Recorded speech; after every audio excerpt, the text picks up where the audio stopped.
Bonjour à chacun d'entre vous, très heureux de vous retrouver. C'est chaque fois une grande joie de pouvoir partager avec vous un mot pour aujourd'hui, un mot de la part de Dieu, une pensée prélevée dans la bonne parole de Dieu.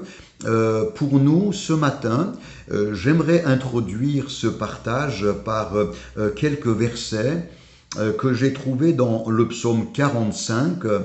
Un homme de Dieu rempli de foi, rempli d'amour aussi pour son Dieu, a été tellement transporté d'émotions. Il a écrit ces paroles, écoutez bien, des paroles pleines de charme bouillonnent dans mon cœur. Je dis, mon œuvre est pour le roi. Que ma langue soit comme la plume d'un habile écrivain.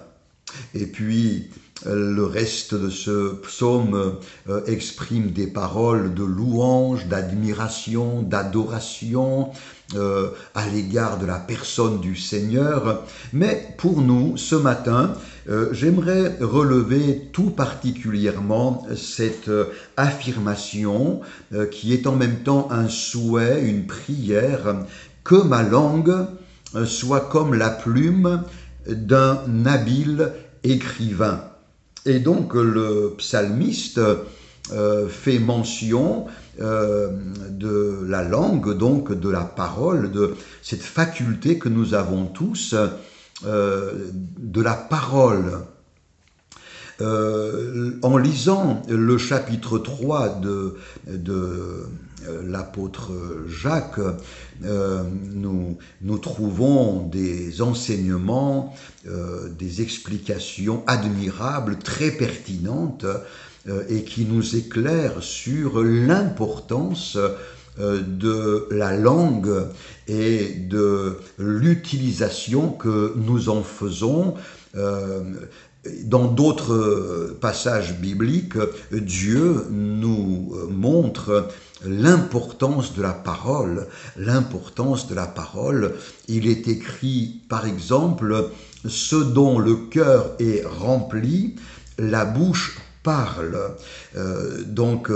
Parler, ce n'est pas anodin, c'est l'extériorisation de ce dont nous sommes remplis intérieurement.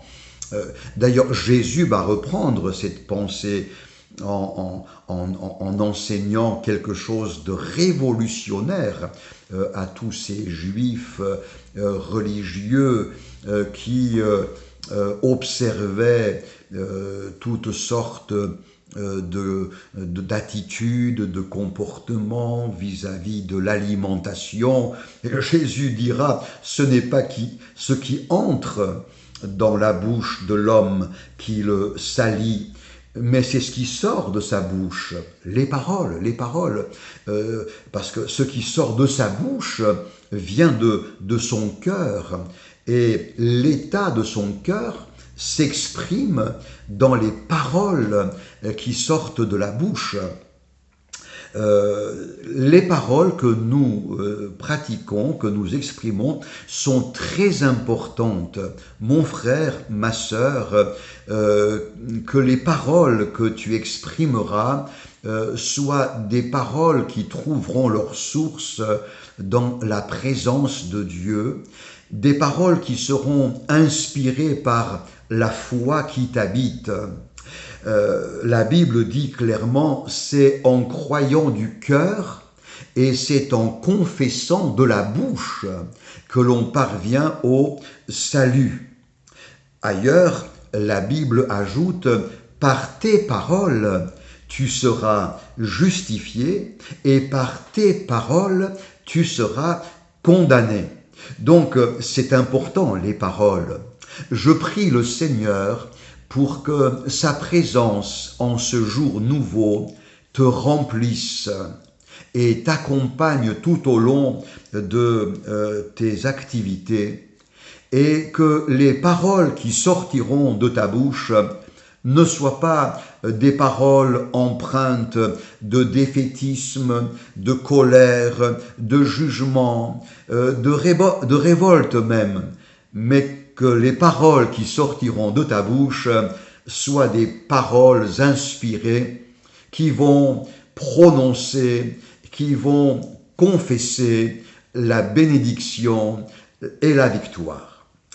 Dans ce fameux chapitre 3 de l'épître de Jacques, il est écrit par exemple que la langue est un petit feu qui peut embraser une grande forêt. C'est fort, c'est parlant, n'est-ce pas? Il est dit aussi que la langue est le monde de l'iniquité. C'est le monde de l'iniquité, de l'injustice. Donc, ceci nous donne de comprendre que notre langue peut souvent prononcer des choses injustes, fausses, infondées, qui ne sont pas. Dans ce même chapitre, Jacques va pousser la hardiesse jusqu'à écrire que la langue est pleine d'un venin mortel. C'est grave, mais il faut en prendre conscience.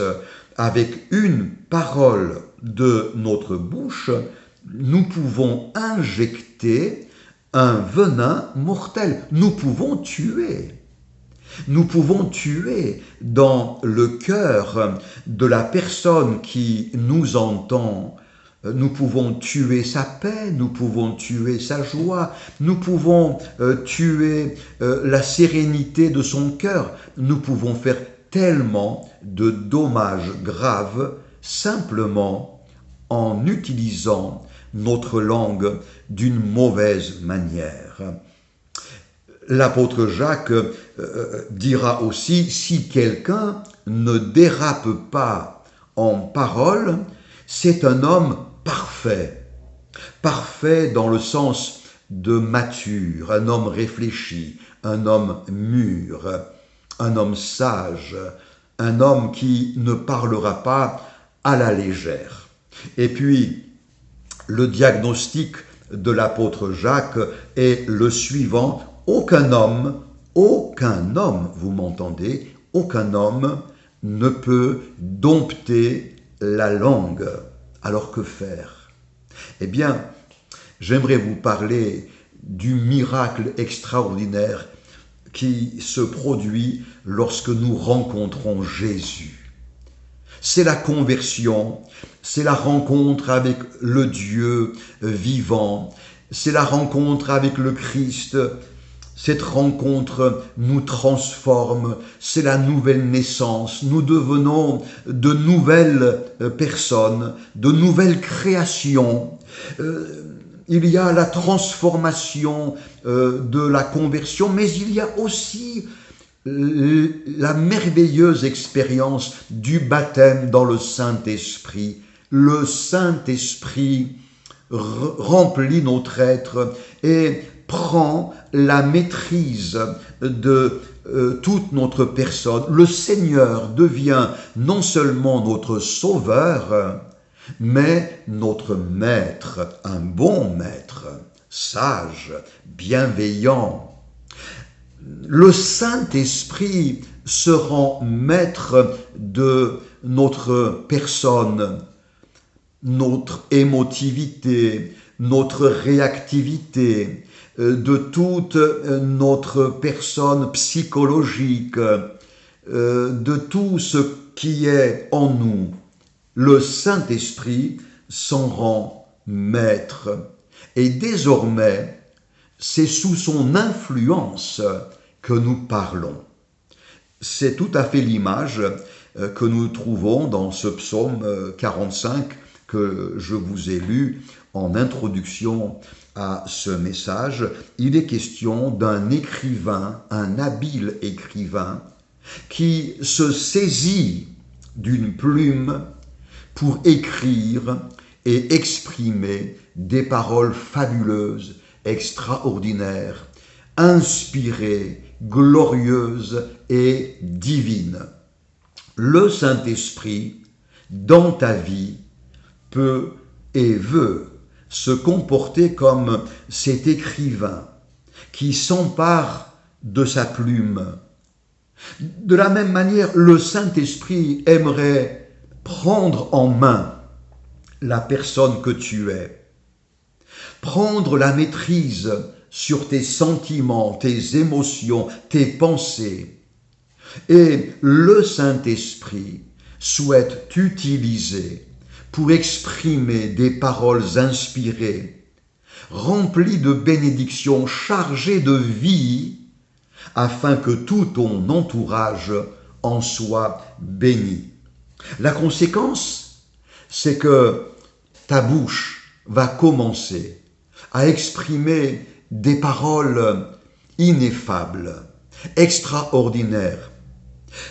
Rappelle-toi cette promesse de Dieu. Ouvre ta bouche et je la remplirai. Oui, le Saint-Esprit veut remplir ta bouche de louanges à l'intention de Dieu, de reconnaissance.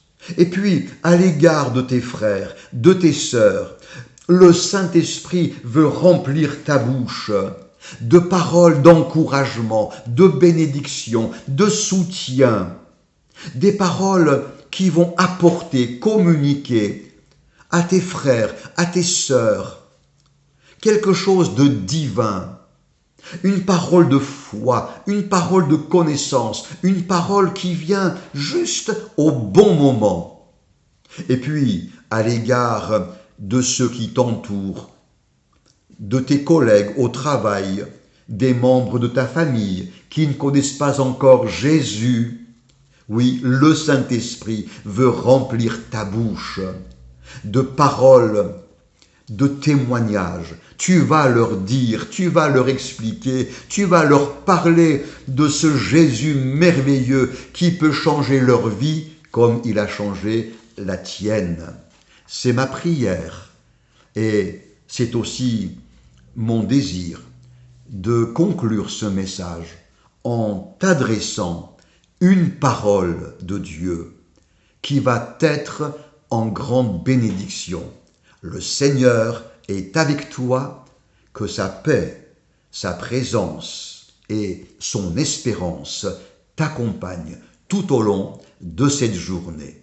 À très bientôt.